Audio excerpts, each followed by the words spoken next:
The trend has been for the last 15 years for governors to increase their budgets. Right. I think there might have been one or two examples where there's a 5% cut. I think at one point Governor Hoeven then had a 5% cut, and I think maybe the last budget might have been down. But the trend has been to increase the governor's budget. What does a budget look like under a Burgum gubernatorial administration? Well, I think it's just going to have to face the reality. I mean, Governor Dalrymple has already ordered the departments to start looking at a 10% reduction, versus last time. So we know that the starting point is going to be down from the last session. It's just a question of how far it's going to be. And I think again, we're not going to have we aren't going to have additional economic information until after June 14th. We know we're going to have a new revenue forecast, made in August. But right now, again, we've been missing by a lot.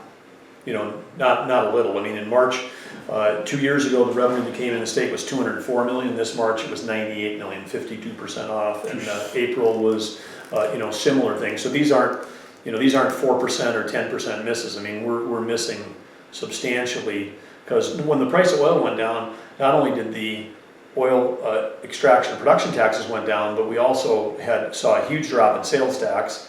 And then we've seen a drop in corporate income tax, and we've seen a drop in personal income tax. So the model, that was being used to forecast didn't encompass the ripple effect, through all the different forms of tax revenue. And then it also didn't account for the fact that we were going to end into a cycle of being really down in ag commodity prices, because every ag producer in the state, across the state, including the northwestern part of the state, they're all looking at cost of production that's going to be higher than what their expected revenue is going to be. And if you're staring down that barrel, you're not buying a new truck, you're not buying a new combine, you're probably spending, our family's still is in the grain elevator and agronomy business, and so we know, farmers they even sometimes buy, less fertilizer and chemical if they feel like they put less inputs in if they think they're not going to get as much out. So everything is down in our economy right now. Unfortunately, that both oil and agriculture are heading down at the same time, and that's really causing a double whammy for the state of North Dakota's revenues.